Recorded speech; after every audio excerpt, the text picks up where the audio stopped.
Martin, thank you for taking time to talk with me this morning about commissioning of integrated services. Really interested in the work that you've been doing in Lincolnshire and like to talk with you about some particular examples you've done there. But before we get on to that, perhaps if we could start at the higher level, talking about the principles for commissioning integrated care. What would you say that those principles would be? Well, I think, first of all, it always needs to be focused around the patient. So it's understanding what the patient's needs are. And it goes back to providing people with good access to healthcare when they need it, and then minimising the number of steps they have to take to reach the best possible outcome. Now, I think in conjunction with that, what we need to learn to do better is to customise care around the person. Some people will want everything done for them, told what to do. Other people want to be really, really involved in their care. And especially in long-term condition management, this is where I think we need to take much more of a workshop approach rather than an assembly line approach. Can you talk me through the workshop approach a bit? Well, I think it starts with understanding the patient, their condition. It is their condition. It's not, my condition for them as a doctor. We don't own it. That person owns it. I mean, they probably see a medical professional or a nurse or an allied health professional for 4 to 6 hours a year. They live with it for how many other hours there are in the year. So they're the real expert. And I guess when I was a GP, what I always wanted to do was to make them as expert as they wanted to be in the management of that condition, with me as a partner accompanying me on that journey. And how would that be reflected in the commissioning process? Well, I think in that, first of all, we need to be very clear about the pathway of care and the quality of care and the sort of outcomes that we can expect and should expect. Now, what's really interesting, if you work with organisations such as Diabetes UK, they actually have an incredible insight into what the customer wants. So as a commissioner, I need to incorporate that knowledge into the specification of the service, in the way that we work with patients. And we've tried to do that in Lincolnshire, working with patients, working with professionals, and then working through how to deliver that. Now also we need to get the professionals on board. So we have something called PACEF, Prescribing and Clinical Effectiveness Forum, which brings together GPs, consultants, pharmacists, the providers of the service, to agree the sorts of standards and coordination of care and shared care that the system should be delivering for patients. So that sounds extremely complicated. It is. And what currently gets in the way of commissioning integrated care? Well, I think there are all sorts of issues. One is that we don't feed back the benefits. We don't demonstrate to people the benefits of integrated care in a health economic way. So we don't show that by taking this approach we actually reduce costs and improve quality, thereby improving value. So if we take value as being quality divided by cost, the holy grail is to see that driving up of quality, reducing costs and increasing value for the health system. Can we look ahead to where we will have clinical commissioning groups working on the ground and interacting with the NHS Commissioning Board? Yeah. How do you see that happening? Well, I think the NHS Commissioning Board, I think there's massive opportunities in these reforms. I think there's massive risks as well. But I think there are massive opportunities.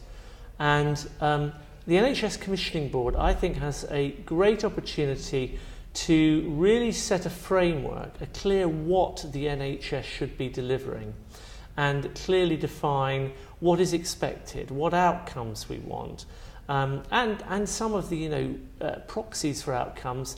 Quality improvement, having good process measures is not a bad thing in my experience. However, how that is delivered should be left to clinical commissioning groups who understand the local context understand the culture and local behaviour, and know how to influence and change and create that change and engage their local population and take them with them. Now, we've got some examples of having had some quite striking success with that in Lincolnshire.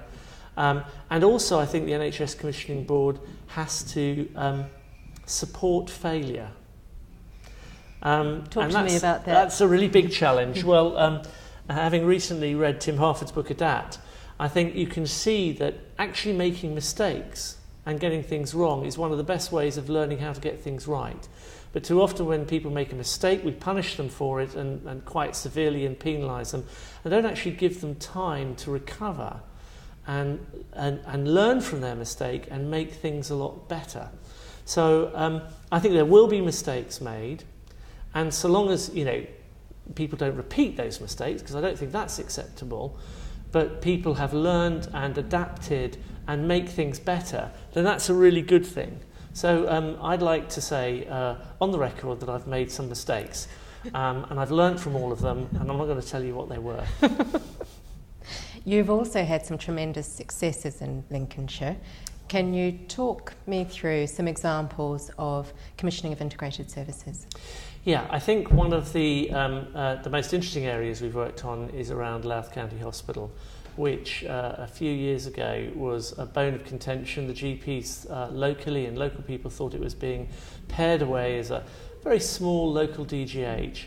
And they came to Lincolnshire PCT, as we then were, NHS Lincolnshire, and said, look, we think we can work 14 practices in a collaborative way with that unit to sustain a level of emergency care in A&E and inpatient admissions, which currently we feel is under threat. So over a couple of years, we worked on shaping health for Louth with the local GPs, with the local acute trust, and with local people on a model of care. And we had to really, one of the barriers is the data. If you looked at the raw data that was being provided, you would close the A&E. You would not admit people.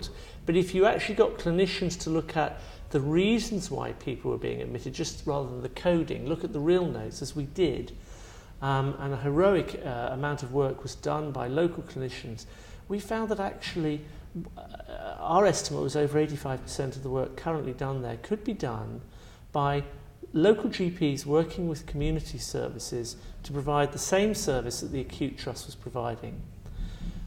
Based on that information, we went out and consulted with the public. They supported changing the A&E to an integrated urgent care centre, and the wards being under an integrated community and GP service. We've implemented that model, and it's exceeding expectations in the number of people being treated and seen safely, effectively, locally, is much loved by the local people and local clinicians. I understand one of the features of your commissioning process is use of a performance monitoring dashboard. Yeah. Can you tell me about that? Yes. What we do is we bring together information and present it in two formats. One is a run rate against historical and planned activity, and the other is in variation between practices as to how they're using resources, both in activity and finance terms. And what we're trying to do is make sure that this isn't used in a pejorative manner to club professionals with. What we're trying to use it as is a can opener. So it gets them to ask better questions about why is that happening? Why is there this variation? Why are we off track? And feed back to them. It comes back to this issue of feedback, getting the thermostat right so that we keep the temperature in the system right, continual feedback so people can ask more intelligent questions about, so really trying to introduce the tools of quality improvement rather than pure performance management, which has tended to sort of take on a tone which people feel uncomfortable with.